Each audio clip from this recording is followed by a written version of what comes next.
International drop ഷിപ്പിങ്ങിനെ പറ്റി പറയുമ്പോൾ ഏറ്റവും കൂടുതൽ ആൾക്കാർ ചോദിക്കുന്ന ചോദ്യങ്ങളിൽ ഒന്നാണ്, ഒരു US LLC ആവശ്യമുണ്ടോ ഇന്റർനാഷണൽ ഡ്രോപ്പ് ഷിപ്പിംഗ് ചെയ്യാൻ? ഒരു US ബാങ്ക് അക്കൗണ്ട് വേണോ?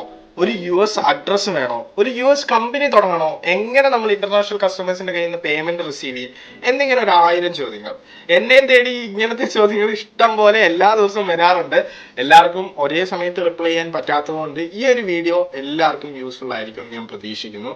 ആൻഡ് ഈ വീഡിയോയിൽ കുറച്ച് സ്പെഷ്യൽ കാര്യങ്ങളുണ്ട്. കഴിഞ്ഞ 1.5 മാസമായിട്ട് ഈ ഒരൊറ്റ വീഡിയോയ്ക്ക് വേണ്ടി പ്രിപ്പയർ ചെയ്യുമായിരുന്നു. ഇന്നത്തെ വീഡിയോയിൽ ഞാൻ പരിചയപ്പെടുത്തുന്ന ഒരു US formation LLC formation website ഉണ്ട്. അവരുമായിട്ട് നമ്മൾ ഡയറക്റ്റ് പാർട്ണർഷിപ്പിലാണ് ഇത് ചെയ്യുന്നത്. ആൻഡ് ആ കമ്പനിയുടെ ഡീറ്റെയിൽസ് കേൾക്കുമ്പോൾ നിങ്ങൾക്ക് മനസ്സിലാവും എത്രത്തോളം എഫേർട്ട് ഇട്ടിട്ടുണ്ട് ഈ ഒരു വീഡിയോ കൊണ്ടുവരാൻ മാത്രമായിട്ട്. അതുപോലെ തന്നെ നിങ്ങൾക്ക് നിലവിൽ മാർക്കറ്റിൽ അവൈലബിൾ ആയിട്ടുള്ളതിൽ ഏറ്റവും അഫോർഡബിൾ ആയിട്ട് അല്ലെങ്കിൽ ഏറ്റവും ചീപ്പസ്റ്റ് ആയിട്ടുള്ള ഒരേ ഒരു ഓപ്ഷൻ ഇത് മാത്രമാണ്. കൂടുതലും LLC ഫോർമേഷൻ ചെയ്യിപ്പിക്കുന്ന വെബ്സൈറ്റുകളും ഈ കമ്പനികളും ഒക്കെ നിങ്ങളെ കുഴപ്പത്തിലാക്കുകയാണ് ചെയ്യുന്നത്. മന്ത്ലി പേയ്മെന്റുകളും അതും ഇതും ഒക്കെ വാങ്ങിച്ച് തലവേദനയാണ് ഏറ്റവും കൂടുതൽ ആപ്ലിക്കേഷൻസ് ഉണ്ടാക്കിക്കൊണ്ടിരിക്കുന്നത്. പക്ഷെ ഇത് അങ്ങനെയൊന്നുമില്ല. ഡയറക്റ്റ് സ്ട്രൈറ്റ് ഫോർവേഡ് കാര്യങ്ങൾ, വൺ ടൈം പേയ്മെന്റ് അങ്ങനെയുള്ള കാര്യങ്ങൾ മാത്രമേ ഇതിനകത്തുള്ളൂ. ഡീറ്റെയിൽസ് ആയിട്ട് നമുക്ക് നോക്കാം. അതിനു മുന്നേ ബിഗിനർ ഫ്രണ്ട്ലി ആയിട്ട് കുറച്ച് കാര്യങ്ങൾ പറയാം. നിങ്ങൾക്ക് US LLC കാര്യങ്ങളൊക്കെ അറിയാമെങ്കിൽ നിങ്ങൾക്ക് ഒരു 1-2 മിനിറ്റ് സ്കിപ്പ് ചെയ്യാവുന്നതാണ്. അല്ലെങ്കിൽ നിങ്ങൾക്ക് വളരെ ശ്രദ്ധയോടെ കേട്ടിരിക്കാം, മനസ്സിലാക്കാം. അതിനുശേഷം നമുക്ക് സ്ക്രീനിലേക്ക് പോയി ബാക്കി ഡീറ്റെയിൽസ് നോക്കാം. ഓക്കെ, ഫസ്റ്റ് ചോദ്യം, എന്തിനാണ് നമുക്ക് ഈ ഒരു US LLC ആവശ്യം വരുന്നത്? എന്തുകൊണ്ട് നമുക്കൊരു ഇന്ത്യൻ ബിസിനസ് വെച്ചിട്ട് ഡ്രോപ്പ് ഷിപ്പിംഗ് ചെയ്തുകൂടാം? ഡീറ്റെയിൽ ആയിട്ട് പറയാം. ഡ്രോപ്പ് ഷിപ്പിംഗ് എന്താണെന്ന് നിങ്ങൾക്ക് അറിയായിരിക്കും. നമ്മൾ പ്രൊഡക്റ്റ് വിൽക്കാൻ താല്പര്യപ്പെടുന്ന ഒരു സപ്ലയറിനെയും പ്രൊഡക്റ്റ് വാങ്ങാൻ ആഗ്രഹിക്കുന്ന ഒരു കസ്റ്റമറിനെയും തമ്മിൽ കണക്ട് ചെയ്യുന്ന ഒരു മിഡിൽ മാൻ മാത്രമാണ് ഡ്രോപ്പ് ഷിപ്പിംഗ് നമ്മൾ ബേസിക്കലി ചെയ്യുന്നത്. അങ്ങനെ നമ്മളൊരു സപ്ലയറിനെയും ഒരു കസ്റ്റമറിനെയും തമ്മിൽ കണക്ട് ചെയ്യാൻ ഉപയോഗിക്കുന്ന ഒരു സംഭവമാണ് നമ്മുടെ വെബ്സൈറ്റ് അല്ലെങ്കിൽ നമ്മുടെ സ്റ്റോർ. ആ സ്റ്റോറിൽ വന്ന് ഈ കസ്റ്റമർ ഒരു പ്രൊഡക്റ്റ് പർച്ചേസ് ചെയ്യുന്നു. പർച്ചേസ് ചെയ്ത പ്രൊഡക്റ്റിന്റെ ഡീറ്റെയിൽസ്, അതായത് കസ്റ്റമേഴ്സിന്റെ ഡീറ്റെയിൽസ് നമ്മൾ സപ്ലയറിലേക്ക് ഫോർവേഡ് ചെയ്യുന്നു. സപ്ലയർ പ്രൊഡക്റ്റ് എടുക്കുന്നു, ഡയറക്റ്റ് കസ്റ്റമറിലേക്ക് ഷിപ്പ് ചെയ്യുന്നു. ഇതാണ് ഇവിടെ നടക്കുന്നത്. അപ്പൊ നമ്മൾ ആകെ മെയിൻറ്റെയിൻ ചെയ്യുന്ന കാര്യങ്ങൾ എന്താണെന്ന് വെച്ചാൽ മാർക്കറ്റിംഗ്, പ്രൊമോഷൻസ്, സോഷ്യൽ മീഡിയ അങ്ങനെയുള്ള കാര്യങ്ങൾ. ഈ പ്രൊഡക്റ്റ് പ്രൊമോട്ട് ചെയ്യുക മാത്രമാണ് നമ്മൾ ബേസിക്കലി ഡ്രോപ്പ് ഷിപ്പിംഗിൽ ചെയ്യുന്നത്. വേറെ അധികം കാര്യങ്ങളുണ്ട്, പക്ഷെ ഇതാണ് മെയിൻ കാര്യങ്ങൾ. അപ്പൊ ഇങ്ങനെ ഒരു ഇന്റർനാഷണൽ കസ്റ്റമർ നമ്മുടെ സ്റ്റോറിൽ വന്നു. US-ലോ UK-ലോ ന്യൂസിലൻഡിലോ കാനഡയിലോ ഓസ്ട്രേലിയയിലോ അങ്ങനെ ഏതോ ഒരു രാജ്യത്ത് താമസിക്കുന്ന ഒരു കസ്റ്റമർ, ഒരു ഇന്റർനാഷണൽ കസ്റ്റമർ നമ്മുടെ സ്റ്റോറിലേക്ക് വന്നു. അവർ വന്നു കഴിഞ്ഞാൽ അവർക്ക് പേയ്മെന്റ് ചെയ്യണം. അവർക്ക് നമ്മുടെ സ്റ്റോർ കണ്ടു, ഇഷ്ടപ്പെട്ടു, എല്ലാം ഓക്കെ ആണ്. ഇനി അവർക്ക് ഈ പ്രൊഡക്റ്റ് വാങ്ങണം. സോ പേയ്മെന്റ് ചെയ്യണം. നമ്മുടെ നാട്ടിലാണ് നമ്മൾ എന്ത് പേയ്മെന്റ് മെത്തേഡ്സ് യൂസ് ചെയ്യുന്നത്? നമ്മൾ പറയാം Paytm, ഫോൺപേ, ഗൂഗിൾ പേ എന്നൊക്കെ. സോ ഇതെല്ലാം UPI ആണ്. UPI എന്ന് പറയുന്നത് നമ്മുടെ ഇന്ത്യക്ക് മാത്രമുള്ളൊരു ടൈപ്പ് പേയ്മെന്റ് മെത്തേഡാണ് UPI എന്ന് പറയുന്നത്. എന്നാൽ ഇന്റർനാഷണൽ കസ്റ്റമേഴ്സിന് UPI എന്ന് പറഞ്ഞൊരു മെത്തേഡ് ഇല്ല. ഇന്റർനാഷണൽ കസ്റ്റമേഴ്സ് UPI എന്നൊരു മെത്തേഡ് ഉപയോഗിച്ചല്ല നിങ്ങൾക്ക് പേയ്മെന്റ് തരാൻ പോകുന്നത്. നിങ്ങളുടെ വെബ്സൈറ്റിൽ പേയ്മെന്റ് ചെയ്യുന്നത് അവർ ഡയറക്ട്ലി കാർഡ് ആയിരിക്കും യൂസ് ചെയ്യുന്നത്. ഏതർ ക്രെഡിറ്റ് കാർഡ് അല്ലെങ്കിൽ ഡെബിറ്റ് കാർഡ്, ഇതിലേതെങ്കിലും ഒരെണ്ണമായിരിക്കും അവർ യൂസ് ചെയ്യുന്നത്. അപ്പൊ ഇങ്ങനെ ഒരു കാർഡ് യൂസ് ചെയ്യണമെങ്കിൽ നമുക്ക് ഇതിനിടയ്ക്ക് ഒരു പേയ്മെന്റ് ഗേറ്റ്വേ വേണം. അതായത് നിങ്ങൾ ഏതൊരു വെബ്സൈറ്റ് എടുത്താലും, ജസ്റ്റ് ആമസോണോ ഫ്ലിപ്കാർട്ടോ മീഷോ ഒക്കെ എടുത്തിട്ട് നിങ്ങളൊരു പ്രൊഡക്റ്റ് സെലക്ട് ചെയ്യുന്നു, കാർട്ടിൽ പോകുന്നു, എന്നിട്ട് ബൈ നൗവിൽ എടുക്കുന്നു. അപ്പൊ നിങ്ങളൊരു പേജിൽ ഓപ്പൺ ആവുമല്ലോ. ഒന്നെങ്കിൽ UPI എൻ്റർ ചെയ്യാൻ അല്ലെങ്കിൽ കാർഡ് ഡീറ്റെയിൽസ് എൻ്റർ ചെയ്യാൻ ഒരു പേജ് ഓപ്പൺ ആയി വരും. ആ പേജാണ് പേയ്മെന്റ് ഗേറ്റ്വേ. മനസ്സിലായെന്ന് ഞാൻ വിശ്വസിക്കുന്നു. ആ ഒരു പേജിനെയാണ് പേയ്മെന്റ് ഗേറ്റ്വേ എന്ന് പറയുന്നത്. അങ്ങനെ ഒരു പേജ്, ആ ഒരു പേജ് നിങ്ങളുടെ വെബ്സൈറ്റിലും കാണും. ഈ ഒരു പേജ് പ്രൊവൈഡ് ചെയ്യുന്നത് ഒരു ഗേറ്റ്വേ ആയിരിക്കും. ഗേറ്റ്വേ എന്ന് വെച്ചാൽ മറ്റൊരു വെബ്സൈറ്റ് അല്ലെങ്കിൽ മറ്റൊരു കമ്പനി ആയിരിക്കും ഇത് പ്രൊവൈഡ് ചെയ്യുന്നത്. സോ ഇന്റർനാഷണൽ കസ്റ്റമേഴ്സിന്റെ പേയ്മെന്റ് റിസീവ് ചെയ്യാൻ നമുക്ക് 2 ഓപ്ഷൻസ് ആണുള്ളത്. ഒന്നെങ്കിൽ നിങ്ങളുടെ വെബ്സൈറ്റിൽ നിങ്ങൾക്ക് പേപ്പാൽ എംബെഡ് ചെയ്യാം, അല്ലെങ്കിൽ നിങ്ങളുടെ വെബ്സൈറ്റിൽ നിങ്ങൾക്ക് സ്ട്രൈപ്പ് എംബെഡ് ചെയ്യാൻ സാധിക്കും. ഓക്കെ, അപ്പൊ പേപ്പാൽ എന്ന് കേൾക്കുമ്പോൾ ചെറിയ പ്രശ്നങ്ങളുണ്ട്. പേപ്പാൽ ഫ്രീ ആയിട്ട് നിങ്ങൾക്ക് ചെയ്യാം. സ്ട്രൈപ്പിൽ ഒരു അക്കൗണ്ട് ക്രിയേറ്റ് ചെയ്യണമെങ്കിലാണ് നമുക്ക് ഈ US LLC ആവശ്യം വരുന്നത്. അതിലേക്ക് വരാം. പേപ്പാൽ നിങ്ങൾക്ക് യൂസ് ചെയ്ത് വേണമെങ്കിൽ സ്റ്റാർട്ട് ചെയ്ത് നോക്കാം. പക്ഷെ പേപ്പാലിന് 1-2 പ്രശ്നങ്ങളുണ്ട്. പേപ്പാൽ ഫണ്ട് ഹോൾഡ് ചെയ്യാനുള്ള ചാൻസസ് ഹൈ ആണ്. ഇപ്പൊ നിങ്ങളൊരു പുതിയ പേപ്പാൽ അക്കൗണ്ട് ക്രിയേറ്റ് ചെയ്യുന്നു, അത് നിങ്ങൾ കണക്ട് ചെയ്തു, അത് വെച്ചിട്ട് ഡ്രോപ്പ് ഷിപ്പിംഗ് ചെയ്യാണ്. അപ്പൊ ഇതിനകത്ത് വരുന്നൊരു പ്രശ്നം എന്ന് വെച്ചാൽ ചിലപ്പോൾ ആ പ്രൊഡക്റ്റ് അങ്ങ് വൈറലാവും. പ്രൊഡക്റ്റ് വൈറലായി ഒരുപാട് സെയിൽസ് വന്നു, ഒരു $10,000-15,000 സെയിൽസ് ഒരേ സമയത്ത് വന്നു കഴിഞ്ഞാൽ പേപ്പാൽ ഈ ഫണ്ട് ഹോൾഡ് ചെയ്യും. പിന്നെ നമുക്ക് ഈ ഫണ്ട് ചിലപ്പം കിട്ടത്തില്ല. ഈ പറഞ്ഞ പൈസ ചിലപ്പം തിരിച്ച് ഇവർ കസ്റ്റമേഴ്സിന് അയക്കാനും അത് ഹോൾഡ് ആയി പോകാനൊക്കെയാണ് ചാൻസസ് ഉള്ളത്. സോ പേപ്പാലിൽ അങ്ങനെ ഒരു പ്രശ്നമുണ്ട്. അങ്ങനെയാണ് അവരുടെ കമ്മ്യൂണിറ്റി ഗൈഡ് ലൈൻസ്, അങ്ങനെയാണ് അവരുടെ പോളിസി, അങ്ങനെയാണ് വർക്ക് ആവുന്നത്. പക്ഷെ ഈ ഒരു പ്രശ്നം എല്ലാവർക്കും ഫേസ് ചെയ്യണമെന്നില്ല. പേപ്പാലിനെ പറ്റി പറയുമ്പോൾ പല ആൾക്കാരും വെറുതെ ഒരു കാര്യമില്ലാതെ എക്സാജറേറ്റ് ചെയ്ത് പറയാം അതൊരിക്കലും നടക്കത്തില്ല, അതൊരു പേയ്മെന്റ് മെത്തേഡ് അല്ല എന്ന് പറഞ്ഞുകൊണ്ട് വരുന്നവരുണ്ട്. ഒന്നും അറിയാത്തവരാണ് അങ്ങനെ സംസാരിക്കുന്നത്. അങ്ങനെയല്ല, 10 പേരെ എടുത്തു കഴിഞ്ഞാൽ ചിലപ്പോൾ 2-3 പേർക്ക് ഈ പറഞ്ഞ ഹോൾഡ് ചെയ്യുന്ന ഒരു പ്രശ്നം വരത്തുള്ളൂ. ബാക്കിയുള്ളവർക്ക് വരണമെന്ന് നിർബന്ധമില്ല. പക്ഷെ നിങ്ങൾ ആ 2-3-4 പേരിലാവാനുള്ള ചാൻസസും കൂടുതലാണ്. അപ്പൊ അതുകൊണ്ട് ഇങ്ങനെ ഒരു പ്രശ്നം ഉള്ളതുകൊണ്ട് നമ്മൾ പേപ്പാലിനെ ഒരു ബേസിക് മെത്തേഡ്, നിങ്ങൾക്ക് എന്താണ് ഡ്രോപ്പ് ഷിപ്പിംഗ് എന്ന് മനസ്സിലാക്കാനും ഒരു ഫസ്റ്റ് സ്റ്റോർ എപ്പോഴും നിങ്ങൾ പേപ്പാൽ വഴി ലോഞ്ച് ചെയ്യാവുള്ളതെന്ന് ഞാൻ പറയത്തുള്ളൂ. സ്റ്റാർട്ട് ചെയ്യുക, അങ്ങനെ ഒന്ന് സ്റ്റാർട്ട് ചെയ്ത് നോക്കാൻ മാത്രമാണ് പേപ്പാൽ. ബട്ട് സ്ട്രൈപ്പ് അനിവാര്യമാണ്, നിർബന്ധമാണ്. കാരണം നിങ്ങൾ സ്കെയിൽ ചെയ്യാൻ തുടങ്ങി നിങ്ങളുടെ ഫസ്റ്റ് പ്രോഡക്റ്റ് തന്നെ വിന്നിംഗ് പ്രോഡക്റ്റ് ആണെങ്കിൽ നിങ്ങളുടെ ലൈഫ് തന്നെ മാറുന്നത് ഈ ഒരു സ്ട്രൈപ്പ് അക്കൗണ്ടിലായിരിക്കും, ഈ ഒരു USLLC-യിലേക്ക്. സോ ഇത് നിർബന്ധമായിട്ടുള്ളൊരു കാര്യമാണ്. അപ്പൊ രണ്ടാമത്തെ പേയ്മെന്റ് ഗേറ്റ് ഏതാ? സ്ട്രൈപ്പ്. ഇപ്പൊ സ്ട്രൈപ്പിൽ നമുക്കൊരു അക്കൗണ്ട് എടുക്കണമെങ്കിലാണ് ഒരു USLLC-യുടെ ആവശ്യം. USLLC എന്ന് വെച്ചാൽ ഇത്രേ ഉള്ളൂ, ഒരു US കമ്പനി വേണം. LLC എന്ന് വെച്ച് കഴിഞ്ഞാൽ ഒരു കമ്പനിയുടെ ഐഡന്റിറ്റിയാണ്, ഒരു ലീഗൽ ഐഡന്റിറ്റി. That's it. അത്ര അറിഞ്ഞാൽ മതി. വേറെ ഒരുപാട് ഡീറ്റെയിൽ ആയിട്ട് പറയണമെങ്കിൽ ഒത്തിരി ഉണ്ട്. പക്ഷെ തൽക്കാലം മനസ്സിൽ ഇത്ര മാത്രം വെച്ചാൽ മതി. USLLC എന്ന് പറഞ്ഞാൽ ഒരു US കമ്പനി. ആ US കമ്പനി ഇരിക്കുന്ന ഒരു ഫിസിക്കൽ അഡ്രസ്സ്, അതുപോലെ തന്നെ നിങ്ങൾക്ക് ഒരു US ബാങ്ക് അക്കൗണ്ട്, പൈസ റിസീവ് ചെയ്യാനായിട്ട് ഒരു US ബാങ്ക് അക്കൗണ്ട്, പിന്നെ EIN number. Okay, EIN number എന്താന്ന് വെച്ചാൽ എംപ്ലോയർ ഐഡന്റിഫിക്കേഷൻ നമ്പർ. എല്ലാ രാജ്യത്തും ഒരു ടാക്സ് ID ഉണ്ടാവും എല്ലാവർക്കും. ഇപ്പൊ നമ്മൾ ഇന്ത്യയിലാണെങ്കിൽ നമുക്ക് എന്തുണ്ട്, പാൻ കാർഡ് ഉണ്ട്. അത് നമ്മുടെ ഒരു ടാക്സ് ID ആണ്. നമ്മുടെ എല്ലാ പൈസ വരുന്ന പോകുന്ന എല്ലാ ഡീറ്റെയിൽസും അതിനകത്ത് അറിയാൻ സാധിക്കും, ഗവൺമെന്റിന് അത് അറിയാൻ സാധിക്കും. അതിനു വേണ്ടിയാണ് അങ്ങനെ ഒരു ഐഡിയ ഉള്ളത്. ഇപ്പൊ ഞാൻ കാനഡയിലാണ് ലൊക്കേറ്റഡ്, സോ എനിക്ക് SIN എന്ന് പറഞ്ഞുള്ളൊരു നമ്പർ ഉണ്ട്. അതേപോലെ തന്നെ US-ൽ EIN എന്ന് പറഞ്ഞൊരു നമ്പർ ഉണ്ട്, എംപ്ലോയർ ഐഡന്റിഫിക്കേഷൻ. ഇതും നമുക്ക് ആവശ്യമുണ്ട്. ഇത്തരം കാര്യങ്ങളാണ് നമുക്ക് നമ്മുടെ ഇന്നത്തെ പാർട്ണർ ആയിട്ടുള്ള ഡൂള പ്രൊവൈഡ് ചെയ്യുന്നത്. ഓക്കെ, അപ്പൊ അതിലേക്ക് ഡീറ്റെയിൽ ആയിട്ട് വരാം. കമ്പനിയെ കുറിച്ച് പറയാം, എങ്ങനെയാ പ്രോസസ്സും കാര്യങ്ങളെന്നൊക്കെ പറയാം. അപ്പൊ പേയ്മെന്റ് ഗേറ്റ്വേയും പേപ്പാലും സ്ട്രൈപ്പും, എന്തിനാണ് സ്ട്രൈപ്പ് യൂസ് ചെയ്യുന്നതെന്നും സ്ട്രൈപ്പിൽ ഒരു അക്കൗണ്ട് ക്രിയേറ്റ് ചെയ്യാനായിട്ട് എന്തെല്ലാം കാര്യങ്ങളാണ് വേണ്ടതെന്നും ആ കാര്യങ്ങൾ എങ്ങനെയാണ് നമ്മൾ എടുക്കാൻ പോകുന്നതെന്നും ഒക്കെ വളരെ സിമ്പിൾ ആയിട്ട് ഞാൻ പറഞ്ഞു എന്ന് വിശ്വസിക്കുന്നു. നിങ്ങൾക്ക് മനസ്സിലായെന്ന് വിശ്വസിക്കുന്നു. ഇനി ഇതൊരു കോംപ്ലിക്കേറ്റഡ് പ്രോസസ് അല്ല, അങ്ങനെ തിങ്ക് ചെയ്യേ വേണ്ട.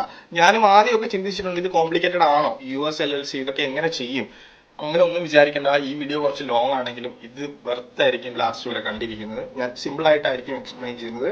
എന്തെങ്കിലും ഡൗട്ടുകൾ സ്റ്റിൽ ഉണ്ടെങ്കിൽ നിങ്ങൾ കമന്റ് ചെയ്യാം, ഞാൻ റിപ്ലൈ ചെയ്യാം. ഓക്കെ, അപ്പം ഇവിടെ വന്നിട്ട് ഇനി നമുക്ക് ഡയറക്ട്ലി നമ്മുടെ LLC ഫോർമേഷനിലേക്ക് പോകാം, എങ്ങനെ ഇത് ക്രിയേറ്റ് ചെയ്യണം എന്നുള്ളത്. ഇപ്പൊ ഡൂല എന്നാണ് നമ്മുടെ പാർട്ണറിന്റെ പേര്. അവരുടെ ലിങ്ക് ഡിസ്ക്രിപ്ഷനിൽ കൊടുത്തിട്ടുണ്ട്, അവിടെ ക്ലിക്ക് ചെയ്യാം. അതിന് മുന്നേ ഡൂല എന്ന് പറഞ്ഞ കമ്പനി Y കോമ്പിനേറ്ററിന്റെ ഒരു സബോർഡിനേറ്റ് കമ്പനിയാണ്. അതായത് Y കോമ്പിനേറ്റർ എന്ന് പറഞ്ഞു കഴിഞ്ഞാൽ, Y കോമ്പിനേറ്റർ നിങ്ങൾ കേട്ടിട്ടുണ്ടാവും, ലോകത്തിലെ ഏറ്റവും വലിയ സ്റ്റാർട്ടപ്പ് ആക്സിലറേഷൻ കമ്പനിയാണ് Y കോമ്പിനേറ്റർ. അവരുടെ സ്വന്തം കമ്പനിയാണ് ഡൂല എന്ന് പറയുന്നത്. അങ്ങനെ അത്രയും വലിയ 2 കമ്പനികളുമായിട്ടാണ് നമ്മുടെ ഇന്നത്തെ പാർട്ണർഷിപ്പ് എക്സ്ക്ലൂസീവ്ലി നമ്മുടെ ഓഡിയൻസിന് വേണ്ടി, നിങ്ങൾക്ക് വേണ്ടി മാത്രം. ആൻഡ് നമുക്ക് ഇവരൊരു ഡെഡിക്കേറ്റഡ് മാനേജറിനെ പ്രൊവൈഡ് ചെയ്തിട്ടുണ്ട്. നിങ്ങൾക്ക് ഇവരുമായിട്ടൊരു കോൾസ് ബുക്ക് ചെയ്യാം, എപ്പോൾ വേണമെങ്കിലും ബുക്ക് ചെയ്യാം. Monday to Friday ഇവര് ഫുൾ ടൈം അവൈലബിൾ ആണ്. ബുക്ക് ചെയ്ത് അവരോട് ഡയറക്ട്ലി സംസാരിക്കാം. നിങ്ങൾക്ക് എവിടെ ഏത് പോയിന്റിൽ എന്ത് ഇഷ്യൂസ് വന്നാലും അവരോട് നിങ്ങൾക്ക് ഡയറക്ട്ലി ചോദിക്കാം, and they will answer you. ഇത്രയും കാര്യങ്ങളാണ് നമ്മൾ ഇതിനു വേണ്ടി സെറ്റ് ചെയ്തേക്കുന്നത്. അതുപോലെ തന്നെ എക്സ്ക്ലൂസീവ് ആയിട്ടുള്ള കുറച്ച് ഓഫറുകളും ഉണ്ട്, അത് നിങ്ങൾക്ക് മുന്നോട്ട് പോകുമ്പോൾ മനസ്സിലാവും. അത് ഞാൻ ആദ്യമേ പറഞ്ഞു, ഇതാണ് ഏറ്റവും അഫോർഡബിൾ ആയിട്ടുള്ള ഒരു പ്രൈസിങ് റേഞ്ച്. ഇതിനപ്പുറത്ത് വേറൊരു സാധനം നിങ്ങൾക്ക് കിട്ടത്തില്ല. അത് വേറൊരു എക്സ്ക്ലൂസീവ് തിങ്. അപ്പം നിങ്ങൾ ലിങ്കിൽ ക്ലിക്ക് ചെയ്ത് കഴിഞ്ഞാൽ ഇതുപോലെ അവരുടെ വെബ്സൈറ്റിലേക്ക് ഓപ്പൺ ആവും. ഇതാണ് അവരുടെ വെബ്സൈറ്റ്. ഇവിടെ നിങ്ങൾക്ക് കാണാം, ബാക്ക്ഡ് ബൈ Y കോമ്പിനേറ്റർ അങ്ങനെയൊക്കെ എഴുതിയിട്ടുണ്ട്, അതിന്റെ ഡീറ്റെയിൽസും കാര്യങ്ങളൊക്കെ. അപ്പം അതൊക്കെ നിങ്ങൾക്ക് ജസ്റ്റ് ഓടിച്ച് വായിച്ച് നോക്കാം. താഴോട്ട് സ്ക്രോൾ ചെയ്ത് കഴിഞ്ഞാൽ ഇവർക്ക് 3 പാക്കേജസ് ആണുള്ളത്. ഈ 3 പാക്കേജസിലാണ് നമുക്ക് ആവശ്യമുള്ളത് വരുന്നത്. ഈ സ്റ്റാർട്ടർ പാക്കേജ്, ഫസ്റ്റ് പാക്കേജ് മാത്രമാണ്. $297 ഈ പാക്കേജ് വരുന്നത്. പിന്നെ അങ്ങോട്ടുള്ളതൊക്കെ ഇച്ചിരി സ്കെയിലിംഗ് ഒക്കെ ചെയ്തിട്ടും അങ്ങനെ ഞാൻ പറയത്തില്ല. നിങ്ങൾ ഇതിനകത്ത് കൂടുതലൊന്നും വരുന്നില്ല. ബാക്കി 2 പാക്കേജിലും കുറച്ച് ടാക്സിന്റെയും ബുക്ക് കീപ്പിങ്ങിന്റെ ഒക്കെയാണ്. അതൊന്നും എടുക്കണമെന്ന് ഞാൻ ഒരിക്കലും പറയത്തില്ല. So just go with the basic plan. $297 per year. പിന്നെ സ്റ്റേറ്റ് ഫീസ് എക്സ്ട്രാ ആണ്. നിങ്ങൾ ഈ ലോകത്തെ ഏത് രാജ്യത്ത് താമസിച്ചിട്ട് നിങ്ങൾ ബിസിനസ് ചെയ്താലും ഈ പറഞ്ഞ സ്റ്റേറ്റ് ഫീസ് ഉണ്ട്. ചില രാജ്യങ്ങളിലില്ല, പക്ഷേ എന്നാലും മിക്ക രാജ്യങ്ങളിലും സ്റ്റേറ്റ് ഫീസ് ഉണ്ട് ബിസിനസിന്റെ. അപ്പൊ അത് പേ ചെയ്യേണ്ടി വരും, അത് എക്സ്ട്രാ ആണ്. ഈ $297 ഇവരുടെ കോസ്റ്റ് ആണ്. നമ്മുടെ USLLC എല്ലാ ഫോർമേഷനും വേണ്ടിയുള്ള ഒരു കോസ്റ്റ് ആണ്. ഇനി നിങ്ങൾ ഈ ലിങ്കിൽ ക്ലിക്ക് ചെയ്യുന്ന സമയത്ത് ഇവര് എല്ലാ 2-3 മന്ത്സിലും ഓഫറുകൾ റിലീസ് ചെയ്യാറുണ്ട്. 50% ഓഫ്. ഈ $297 നിങ്ങൾക്ക് ഒരു $150 $140 റേഞ്ചിൽ നിങ്ങൾക്ക് കിട്ടാനുള്ള ചാൻസസ് ഉണ്ട്. അത് നിങ്ങളുടെ ലക്കിൽ ബേസ് ചെയ്തിട്ടിരിക്കും. ഇവർ ഓഫേഴ്സ് ഇങ്ങനെ റിലീസ് ചെയ്തുകൊണ്ടിരിക്കും. എല്ലാ വർഷം 2 or 3 times 50%, 30%, 70%ന്റെ ഒക്കെ വരെ ഓഫേഴ്സ് ഉണ്ടാവാനുള്ള ചാൻസസ് ഉണ്ട്. അത് നിങ്ങളുടെ ലക്കിന് ബേസ് ചെയ്തിട്ടിരിക്കും. അപ്പം ഇപ്പം ഓഫർ റണ്ണിങ് ആയിരുന്നു 2 weeks ബാക്ക് വരെ ഐ തിങ്ക് 50%ന്റെ ആയിരുന്നു. ഇപ്പം അത് കഴിഞ്ഞു. ഇപ്പം 297 അതാണ് ഒറിജിനൽ പ്രൈസിങ്. കൂടുതലൊരിക്കലും അതാണ് നിലവിലെ പ്രൈസിങ്. നിങ്ങൾ എന്ത് ചെയ്യുക, ഇവിടെ വരിക, ഇവിടെ നിങ്ങൾക്ക് സെലക്ട് പ്ലാൻ ക്ലിക്ക് ചെയ്യാം, അല്ലെങ്കിൽ നിങ്ങൾക്ക് നേരെ ജസ്റ്റ് മുകളിലോട്ട് പോകാം. അങ്ങനെ നമുക്ക് കുറച്ച് ഡീറ്റെയിൽസ് ഒക്കെ കൊടുക്കാം. അതിന് ശേഷം പ്ലാൻ സെലക്ട് ചെയ്യാം. ഇവിടെ ഗെറ്റ് സ്റ്റാർട്ടഡ് എന്ന് പറഞ്ഞൊരു ഓപ്ഷൻ ഉണ്ട്, നിങ്ങൾ അവിടെ ക്ലിക്ക് ചെയ്യാം. അവിടെ ക്ലിക്ക് ചെയ്ത് കഴിഞ്ഞാൽ നമ്മുടെ ഗൂഗിൾ അക്കൗണ്ട് വെച്ച് സൈൻ ഇൻ ചെയ്യാം. അല്ലെങ്കിൽ പിന്നെ നിങ്ങളുടെ ഫസ്റ്റ് നെയിം, ലാസ്റ്റ് നെയിം, നിങ്ങളുടെ ഫോൺ നമ്പർ, ഇമെയിൽ അഡ്രസ്സ്, പിന്നെ പാസ്വേഡ് ക്രിയേറ്റ് ചെയ്യുമ്പോൾ 8 characters വേണം. അതുപോലെ ഒരു ലോവർ കേസും ഒരു അപ്പർ കേസ് ലെറ്ററും വേണം. പിന്നെ ഒരു നമ്പർ, ഒരു സിമ്പിളും വേണം. യൂഷ്വലി അങ്ങനെയാണ് നമ്മൾ പാസ്വേഡ് ക്രിയേറ്റ് ചെയ്യുന്നത്. അതെല്ലാം ക്രിയേറ്റ് ചെയ്ത് അതെല്ലാം കൊടുത്തതിന് ശേഷം നിങ്ങളുടെ അക്കൗണ്ട് ക്രിയേറ്റ് ആയി. ഇനി ഇവിടെ ചോദിക്കുന്നുണ്ട് which entity fits your company names. പിന്നെ അത് 2 ഓപ്ഷൻ ഉണ്ട്, LLCയും സി കോർപ്പും. അപ്പോൾ നിങ്ങൾ കൂടുതലൊന്നും ആലോചിക്കേണ്ട, സി കോർപ്പറേഷൻ നമുക്ക് വേണ്ട, നമ്മൾ LLC മതി. സോ LLCയിൽ ക്ലിക്ക് ചെയ്യുക, LLC സി കോർപ്പറേറ്റ് ചെയ്തത് LLC ക്ലിക്ക് ചെയ്യുക, എന്നിട്ട് കണ്ടിന്യൂ കൊടുക്കുക. കണ്ടിന്യൂ കൊടുത്തു കഴിയുമ്പോൾ നിങ്ങളുടെ കമ്പനിയുടെ പേര് എൻ്റർ ചെയ്യാൻ പറയും. നിങ്ങൾക്ക് ഇപ്പോൾ നിങ്ങളുടെ ഡ്രോപ്പ് ഷിപ്പിംഗ് സ്റ്റോറിൻ്റെ പേര് എൻ്റർ ചെയ്യണം. ഇവിടെ എന്തൊരു കൺഫ്യൂഷൻ വരാം എന്ത് എൻ്റർ ചെയ്യണം എന്നുള്ളത്. സോ നിങ്ങൾ ബേസിക്കലി നിങ്ങളുടെ പേര് എൻ്റർ ചെയ്യുക, അല്ലെങ്കിൽ എന്തെങ്കിലും ഡിഫറെൻ്റ് ആയിട്ടുള്ള ഒരു നെയിം കൊടുക്കുക, അങ്ങനെ എന്തെങ്കിലും ചെയ്താൽ മതി. ഇപ്പം നമ്മൾ വിൽക്കുന്ന പ്രോഡക്റ്റുമായിട്ട് റിലേറ്റഡ് ആയിരിക്കണം ഈ കൊടുക്കുന്ന പേര്, അങ്ങനെയൊന്നും നിർബന്ധമില്ല കേട്ടോ. നിങ്ങൾ എന്തെങ്കിലും ഒരെണ്ണം കൊടുക്കുക. ഇനിയാണ് വളരെ ഇമ്പോർട്ടൻ്റ് ആയിട്ടുള്ള സ്റ്റെപ്പ് വരുന്നത്. നിങ്ങൾ ഏത് സ്റ്റേറ്റിലായിരിക്കും നിങ്ങളുടെ ഈ ഒരു ബിസിനസ് രജിസ്റ്റർ ചെയ്യാൻ പോകുന്നത്. അപ്പം നമുക്ക് ഇന്ത്യയിൽ 29 സ്റ്റേറ്റ്സ് ഉണ്ടെന്ന് പറയുന്ന പോലെ തന്നെ US-ലും ഒരുപാട് സ്റ്റേറ്റ്സ് ഉണ്ട്. ഈ സ്റ്റേറ്റ്സിൽ ഏതെങ്കിലും ഒരു സ്റ്റേറ്റ് സെലക്ട് ചെയ്തിട്ട് വേണം നമുക്കിത് ബിസിനസ് അവിടെ രജിസ്റ്റർ ചെയ്യാനായിട്ട്. അപ്പം വയോമിംഗ് ആണ് ഏറ്റവും കൂടുതൽ ആൾക്കാർ യൂസ് ചെയ്യുന്ന ഒരു സ്റ്റേറ്റ്. അതുപോലെ തന്നെ ഞാനും അവിടെ തന്നെ നിങ്ങളുടെ അടുത്ത് രജിസ്റ്റർ ചെയ്യാൻ റെക്കമെൻഡ് ചെയ്യത്തുള്ളൂ. പിന്നെ 1-2 കാര്യങ്ങൾ അവോയ്ഡ് ചെയ്യേണ്ടതുണ്ട്, അത് ഞാനിപ്പോൾ പറയാം. വയോമിംഗ് എന്ന സ്റ്റേറ്റ് മാത്രം എടുക്കുക, അതാണ് ബെസ്റ്റ്. അപ്പോൾ നിങ്ങളുടെ സ്റ്റേറ്റ് ഫീസ് വന്നിട്ട് $102 ആണ് വരുന്നത്. അപ്പോൾ അതിവിടെ നിങ്ങൾക്ക് കാണാം, പ്രൈസിനാണ് നമുക്ക് $102 കാണാം. ഇപ്പുറത്ത് വന്നിട്ട് അതർ സ്റ്റേറ്റ്സ് ഉണ്ട്. നിങ്ങൾ അതറിൽ ക്ലിക്ക് ചെയ്തിട്ടുണ്ടെങ്കിൽ ബാക്കിയുള്ള സ്റ്റേറ്റ്സിന്റെ ഡീറ്റെയിൽസ് സെക്ഷൻ ഓപ്പൺ ആയിട്ട് വരും. ബാക്കിയുള്ള ഏതൊക്കെ സ്റ്റേറ്റ്സിൽ നിങ്ങൾക്ക് രജിസ്റ്റർ ചെയ്യാമെന്നുള്ളത്. അതുപോലെ തന്നെ വയോമിംഗിൽ രജിസ്റ്റർ ചെയ്യാൻ പറയുന്നതിന്റെ കാര്യം, ഇവിടെ സ്റ്റേറ്റ് ടാക്സ് ഇല്ല, പിന്നെ അതുപോലെ ഫ്രാഞ്ചൈസി ടാക്സ് ഇല്ല, അങ്ങനെ കുറെ ബെനിഫിറ്റ്സ് ഉണ്ട്, ടാക്സ് ബെനിഫിറ്റ്സ് ഉണ്ട് വയോമിംഗിൽ. അതുകൊണ്ടാണ് എല്ലാവരും വയോമിംഗ് റെക്കമെൻഡ് ചെയ്യുന്നത്. ഇവിടെ നിങ്ങൾ ഒഴിവാക്കേണ്ട ഒരു സാധനം എന്ന് വെച്ചിട്ടുണ്ടെങ്കിൽ ന്യൂ മെക്സിക്കോ എന്ന് പറഞ്ഞിട്ടൊരു സ്റ്റേറ്റ് വരും. പിന്നെ അതെന്തുകൊണ്ട് ഒഴിവാക്കാൻ, ന്യൂ മെക്സിക്കോ എന്തുകൊണ്ട് ഒഴിവാക്കാൻ ഞാൻ പറയുന്നതെന്ന് വെച്ച് കഴിഞ്ഞാൽ, ന്യൂ മെക്സിക്കോയിൽ ഒരു പ്രശ്നം എന്ന് വെച്ചാൽ ടാക്സ്, അവരുടെ ഫീസ് കുറവാണ്. ബട്ട് സ്ട്രൈപ്പ് അക്കൗണ്ട് നിങ്ങളുടെ അടിച്ചു പോകാനുള്ള ചാൻസസ് വളരെ കൂടുതലാണ്. കാരണം സ്ട്രൈപ്പ് ഈ ന്യൂ മെക്സിക്കോ എന്ന് പറയുന്ന സ്റ്റേറ്റിനെ അത്ര ഒരു നല്ല കാറ്റഗറിയിലല്ല കൺസിഡർ ചെയ്യുന്നത്. സോ നിങ്ങൾ ചാടിക്കേറി അവിടെ രജിസ്റ്റർ ചെയ്തിട്ടുണ്ടെങ്കിൽ നിങ്ങളുടെ അക്കൗണ്ട് എപ്പോൾ വേണമെങ്കിലും പോകാനുള്ള റിസ്കിലാണ്. സോ വെറുതെ ഇച്ചിരി പൈസ കൂടുതൽ കൊടുക്കേണ്ടി വരും. ഐ തിങ്ക് $50 മറ്റേ ഉള്ളെന്ന് തോന്നുന്നു ന്യൂ മെക്സിക്കോയിൽ. അവിടെ ചാടിക്കേറി ചെയ്യരുത്. സോ അത് ഒരു പ്രശ്നമാവും. അതുപോലെ തന്നെ ബാക്കിയുള്ള കുറേ സ്റ്റേറ്റ്സ് ഉണ്ട്, പക്ഷെ നിങ്ങൾ വയോമിംഗ് രജിസ്റ്റർ ചെയ്യുക. ഇനി അത് പറ്റത്തില്ലെങ്കിൽ ഡെൽവെയർ എന്ന് പറഞ്ഞ് വേറൊരു സ്റ്റേറ്റ് ഉണ്ട്, അവിടെ നിങ്ങൾക്ക് ട്രൈ ചെയ്യാവുന്നതാണ്. അവിടെ രജിസ്റ്റർ ചെയ്യുന്നതുകൊണ്ടുള്ള ഒരു ഗുണമെന്ന് വെച്ചിട്ടുണ്ടെങ്കിൽ, അവരുടെ സ്റ്റേറ്റ് ഫീസ് ഓൾമോസ്റ്റ് $99 സംതിങ് ആണെന്ന് തോന്നുന്നു വരുന്നത്. അപ്പോൾ നിങ്ങൾക്ക് അവിടെ വേണമെങ്കിൽ രജിസ്റ്റർ ചെയ്യാം. അല്ലെങ്കിൽ പിന്നെ വന്നിട്ട് ഒഹിയോ ഉണ്ട്, അവിടെ രജിസ്റ്റർ ചെയ്യാം. അവിടെയും $99 സംതിങ് ആണ് സ്റ്റേറ്റ് ഫീസ് വരുന്നത്. ഇച്ചിരി വ്യത്യാസങ്ങളേ ഉള്ളൂ ഓൾമോസ്റ്റ്. സോ ബെസ്റ്റ് വയോമിംഗിൽ തന്നെ രജിസ്റ്റർ ചെയ്യുന്നതാണ്. പിന്നെ കുറച്ച് പൈസയുടെ വ്യത്യാസത്തിൽ നിങ്ങൾക്ക് വേറെ എവിടെയെങ്കിലും രജിസ്റ്റർ ചെയ്യണമെങ്കിൽ രണ്ടാമത്തെ ഓപ്ഷനായിട്ട് ഞാൻ ഒഹിയോയോ അല്ലെങ്കിൽ ഡെലവെയറോ പറയും. പക്ഷേ ന്യൂ മെക്സിക്കോയോ ബാക്കി സ്റ്റേറ്റ്സിലൊന്നും രജിസ്റ്റർ ചെയ്യേണ്ടത്. പിന്നെ കേൾക്കാൻ കൊള്ളാമെന്നുള്ള രസത്തിലൊന്നും പോയി കാലിഫോർണിയ ഒന്നും എടുത്ത് രജിസ്റ്റർ ചെയ്യരുത്. $800 മറ്റോ അവർക്ക് പെർ ഇയർ തന്നെ എക്സ്ട്രാ അഡീഷണൽ ഫീസൊക്കെ ഉണ്ട്. ഭയങ്കര അതൊക്കെ ഒരുപാട് ഫീസ് ഉണ്ട് അവർക്ക്. ന്യൂയോർക്കിലും അങ്ങനെ തന്നെ. അവിടെ ഒന്നും എന്ന് വെച്ചാൽ കാലിഫോർണിയ ആണ്. അപ്പം കാലിഫോർണിയയിലൊന്നും കൊണ്ട് രജിസ്റ്റർ ചെയ്യരുത് പ്ലീസ്, അത് മാത്രമേ ഉള്ളൂ. അപ്പോൾ സ്റ്റേറ്റ് ക്ലിക്ക് ചെയ്ത് നിങ്ങൾ നെക്സ്റ്റ് അടിച്ചിട്ടുണ്ടെങ്കിൽ ഇനി പാക്കേജ് സെലക്ട് ചെയ്യാനുള്ള ഓപ്ഷനാണ് വരുന്നത്. നമ്മൾ ആദ്യം പറഞ്ഞു സ്റ്റാർട്ടറാണ് ബെസ്റ്റ്. സ്റ്റാർട്ടറിൽ ക്ലിക്ക് ചെയ്യുക, എന്നിട്ട് നെക്സ്റ്റ് അടിക്കുക. നെക്സ്റ്റ് അടിച്ച് കഴിഞ്ഞ് കഴിഞ്ഞാൽ നിങ്ങൾക്ക് പേയ്മെന്റ് ചെയ്യാനുള്ള ഒരു പേജ് ആയിരിക്കും വരുന്നത്. മൊത്തത്തിൽ $399 ആണ് വരുന്നത്. ഇതിന് ചീപ്പസ്റ്റ് ആയിട്ടൊരു ഓപ്ഷൻ വേറെ ഇല്ല. ബാക്കി പല US LLC ഫോർമേഷൻ സെറ്റപ്പുകളുടെ പ്രശ്നം എന്താണെന്ന് വെച്ച് കഴിഞ്ഞാൽ അവർ ചെറിയൊരു ഫീസ് ആദ്യം വാങ്ങും, പിന്നെ മന്ത്ലി നല്ല എമൗണ്ട് നിങ്ങളുടെ അടുത്ത് ചാർജ് ചെയ്യും ഫോർ നോ റീസൺ. നിങ്ങളുടെ നമ്പർ കീപ്പ് ചെയ്യാനോ അല്ലെങ്കിൽ നിങ്ങളുടെ രജിസ്റ്റേർഡ് ഏജന്റിന് വേണ്ടി ഇതാന്നൊക്കെ പറഞ്ഞിട്ട് കുറേ പൈസ ചാർജ് ചെയ്യും. പക്ഷേ at the end of the year നിങ്ങൾ ഇതിന്റെ 2 ഇരട്ടി 3 ഇരട്ടിയൊക്കെ കൊടുക്കേണ്ടി വരും. പിന്നെ up to $1,000 വരെ ചാർജ് ചെയ്യുന്ന ഒരുപാട് ടീമുകളുണ്ട്. അതിനകത്തൊന്നും ചെന്ന് ഇറങ്ങി കൊടുക്കരുത്. This is the best one. അപ്പം ഇവിടെ നിങ്ങൾ പേയ്മെന്റ് ചെയ്യുക. ടോട്ടൽ ഡ്യൂ ഇവിടെ കാണാം. നെക്സ്റ്റ് പേജിൽ പോവുക. കാർഡ് പേജാണ് പേയ്മെന്റ് ചെയ്യേണ്ടത്. ഡീറ്റെയിൽസ് എൻ്റർ ചെയ്യുക, പേയ്മെന്റ് കംപ്ലീറ്റ് ചെയ്യുക. അതോടെ നിങ്ങൾക്ക് നിങ്ങളുടേതായ ഒരു സെക്ഷൻ ഓപ്പൺ ആയി വരുന്നതാണ്. അപ്പൊ ഇങ്ങനെ ആയിരിക്കും ആ ഒരു പേജ് ഇരിക്കുന്നത്. ഇതാണ് നിങ്ങളുടെ ഒഫീഷ്യൽ ഡാഷ്ബോർഡ് എന്ന് പറഞ്ഞത്. ഡാഷ്ബോർഡിൽ നോക്കി കഴിഞ്ഞാൽ നിങ്ങൾക്ക് കാണാൻ സാധിക്കും account setup, formation filing, LLC registration, അങ്ങനെ സ്റ്റെപ്പ് ബൈ സ്റ്റെപ്പ് എല്ലാം കാണിക്കുന്നുണ്ട്. അപ്പം അതുപോലെ തന്നെ സൈഡിൽ നിങ്ങൾക്ക് ഡാഷ്ബോർഡ്, കമ്പനി, നിങ്ങളുടെ ഡോക്യുമെന്റ്സ്, പിന്നെ ടാക്സിന്റെ ഇത് ബുക്ക് കീപ്പിംഗ്, അതിന്റെ ഒന്നും താഴോട്ടുള്ള മോസ്റ്റ് ഓഫ് ദ ഓപ്ഷൻസിന് ആവശ്യം നമുക്കില്ല. നമുക്ക് ബേസിക്കലി വേണ്ടതെന്ന് പറഞ്ഞിട്ടുണ്ടെങ്കിൽ അക്കൗണ്ട് സെറ്റപ്പും ഫോർമേഷൻ ഫയലിംഗ് അതൊക്കെ ഇവിടെ തന്നെ നിങ്ങൾക്ക് കാണാം. അപ്പൊ നിങ്ങളുടെ ഈ ഒരു US LLC, അതായത് US കമ്പനി ആയിരിക്കും ആദ്യം അവർ രജിസ്റ്റർ ചെയ്യുന്നത്. ആ ഒരു LLC രജിസ്റ്റർ ചെയ്തതിന് ശേഷമായിരിക്കും അവർ LLC രജിസ്റ്റർ ചെയ്യാൻ എത്ര സമയം എടുക്കും എന്ന് ചോദിച്ചു കഴിഞ്ഞാൽ ഒരു 2 days മാക്സിമം, അതിനുള്ളിൽ അവർ രജിസ്ട്രേഷൻ കംപ്ലീറ്റ് ചെയ്യും. പിന്നെ നിങ്ങൾക്ക് EIN ഡോക്യുമെന്റ്സ് സബ്മിറ്റ് ചെയ്യണം.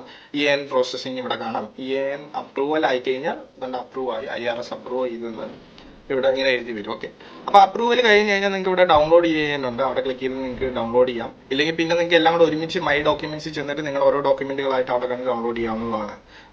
അപ്പൊ ഈ ഒരു പ്രോസസ്സ് US LLC EIN കഴിഞ്ഞ് കഴിഞ്ഞാൽ അടുത്ത മൂന്നാമതായിട്ട് നമുക്ക് വേണ്ടതെന്ന് വെച്ചിട്ടുണ്ടെങ്കിൽ മെർക്കുറിയുടെ ബാങ്ക് അക്കൗണ്ട് ആണ്. അപ്പൊ അതിന്റെ ഓപ്ഷൻ എന്താണ് ഇവിടെ തന്നെ കൊടുത്തിട്ടുണ്ട്. മെർക്കുറി എന്ന് പറഞ്ഞ തൊട്ട് താഴെ ഇത്രയും പ്രോസസ്സുകൾ കംപ്ലീറ്റ് ചെയ്ത് കഴിയുമ്പോൾ നിങ്ങൾ കണ്ടിന്യൂലി ക്ലിക്ക് ചെയ്യാൻ മെർക്കുറിയുടെ അവിടെ ചെന്നിട്ട് ഡയറക്റ്റ് മെർക്കുറിയുടെ വെബ്സൈറ്റിൽ ഓപ്പൺ ആവും. അവിടെ നിങ്ങളുടെ ഡീറ്റെയിൽസ് കൊടുത്ത് സബ്മിറ്റ് ചെയ്യാം. മെർക്കുറി എന്താണെന്ന് വെച്ചാൽ മെർക്കുറി ആയിരിക്കും നിങ്ങളുടെ ബാങ്ക് അക്കൗണ്ട്. നമ്മൾ SBI, പഞ്ചാബ് അങ്ങനെയൊക്കെ പറയുമല്ലോ നമ്മൾ, അല്ലെങ്കിൽ HDFC, IDBI അങ്ങനെയൊക്കെ നമ്മൾ പറയുമല്ലോ, അതുപോലുള്ള ഒരു ബാങ്കാണ് മെർക്കുറി എന്ന് പറയുന്നത്. അപ്പൊ അവരുടെ അക്കൗണ്ട് ആയിരിക്കും നിങ്ങൾക്ക് കിട്ടാൻ പോകുന്നത്. അതായിരിക്കും നിങ്ങളുടെ US ബാങ്ക് അക്കൗണ്ട്. സോ അതിന്റെ രജിസ്ട്രേഷൻ നിങ്ങൾക്ക് ഇവിടുന്ന് കംപ്ലീറ്റ് ചെയ്യാം. ഈ പറഞ്ഞ പോലെ എന്തെങ്കിലും ഡൗട്ട് ഉണ്ടെങ്കിൽ ആ സമയത്ത് മാനേജറിന്റെ ഡയറക്റ്റ് അവരുടെ കോൾ ബുക്ക് ചെയ്യാനുള്ള ലിങ്ക് ഞാൻ ഡിസ്ക്രിപ്ഷനിൽ കൊടുക്കുന്നുണ്ട്. നമ്മുടെ വെബ്സൈറ്റിന്റെ ലിങ്കിനൊപ്പം കൊടുക്കുന്നുണ്ട്. ആ ലിങ്കിൽ ക്ലിക്ക് ചെയ്യുക. ആ ലിങ്കിൽ ക്ലിക്ക് ചെയ്യുന്ന സമയത്ത് നിങ്ങൾ ഇതുപോലെ ഇന്റർഫേസിലേക്ക് ഓപ്പൺ ആവും. മലേഷ്യ എന്നാണ് നമ്മുടെ മാനേജറിന്റെ പേര്. അപ്പോൾ അവിടെ നമുക്ക് 15 minutes മീറ്റിംഗ് ബുക്ക് ചെയ്യാൻ പറ്റും. നിങ്ങൾ അവിടെ ക്ലിക്ക് ചെയ്യുക. സെയിം ഡേ തന്നെ ഓൾമോസ്റ്റ് അതേ സെയിം ഡേ തന്നെ നിങ്ങൾക്ക് ബുക്ക് ചെയ്യാൻ പറ്റും. വിത്തിൻ 30 minutes ഒക്കെ ചിലപ്പോൾ നിങ്ങൾക്ക് ബുക്ക് ചെയ്യാൻ പറ്റുന്നതായിരിക്കും മീറ്റിംഗ്. ജസ്റ്റ് അവിടെ ക്ലിക്ക് ചെയ്യുക. ഡേറ്റ് ടൈം ഒക്കെ സെലക്ട് ചെയ്യുക. ടൈം സെലക്ട് ചെയ്തതിന് ശേഷം ഓക്കെ അടിക്കുക. അവർ വരും. നിങ്ങൾക്ക് എന്തെങ്കിലും ഹെൽപ്പ് ചെയ്യണമെങ്കിൽ ഹെൽപ്പ് ചെയ്ത് തരും. ഇനി നിങ്ങളുടെ സ്ക്രീൻ ഷെയർ ചെയ്ത് കാണിച്ചു കൊടുക്കുക. ഇല്ലെങ്കിൽ അവരുടെ സ്ക്രീൻ ഷെയർ ചെയ്ത് അവർ നിങ്ങളെ ഹെൽപ്പ് ചെയ്യും എന്തെങ്കിലും പ്രശ്നങ്ങളൊക്കെ ഉണ്ടെങ്കിൽ. പക്ഷേ പ്രശ്നങ്ങളൊന്നും വരത്തില്ല. എല്ലാ പ്രോസസ്സും സ്മൂത്ത്ലി തന്നെ നടക്കും. അപ്പം നിങ്ങളുടെ ബാങ്ക് അക്കൗണ്ടും കൂടെ കംപ്ലീറ്റ് ചെയ്ത് കഴിഞ്ഞാൽ ഈ കമ്പനി എന്നുള്ള സെക്ഷനിൽ വന്നു കഴിഞ്ഞാൽ നിങ്ങളുടെ കമ്പനിയുടെ കംപ്ലീറ്റ് ഇൻഫർമേഷൻ കാണാം. അതുപോലെ തന്നെ ഈ ഡോക്യുമെന്റ്സിന്റെ സെക്ഷനിൽ വന്നു കഴിഞ്ഞാൽ നിങ്ങളുടെ എല്ലാ കംപ്ലീറ്റ് ഡോക്യുമെന്റ്സും കാണാം. ഓരോ ഡോക്യുമെന്റ്സ് നിങ്ങൾക്ക് അവിടെ നിന്ന് ഡൗൺലോഡ് ചെയ്യാം.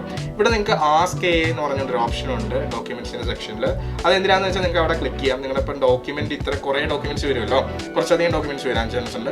അപ്പോൾ ആ ഡോക്യുമെന്റ്സ് എല്ലാം നിങ്ങൾക്ക് ഓപ്പൺ ചെയ്ത് നോക്കി കണ്ടുപിടിക്കാൻ പെട്ടെന്ന് നിങ്ങൾക്ക് ഒരു ക്വസ്റ്റ്യൻ ഉണ്ട്. നിങ്ങളുടെ EIN നമ്പർ എന്താണ്, അല്ലെങ്കിൽ നിങ്ങളുടെ ഇന്ന സാധനം ഇന്ന ഡോക്യുമെന്റ് എന്നാണ് എക്സ്പയർ ആവുന്നത്, അങ്ങനെ എന്തെങ്കിലും ചോദ്യം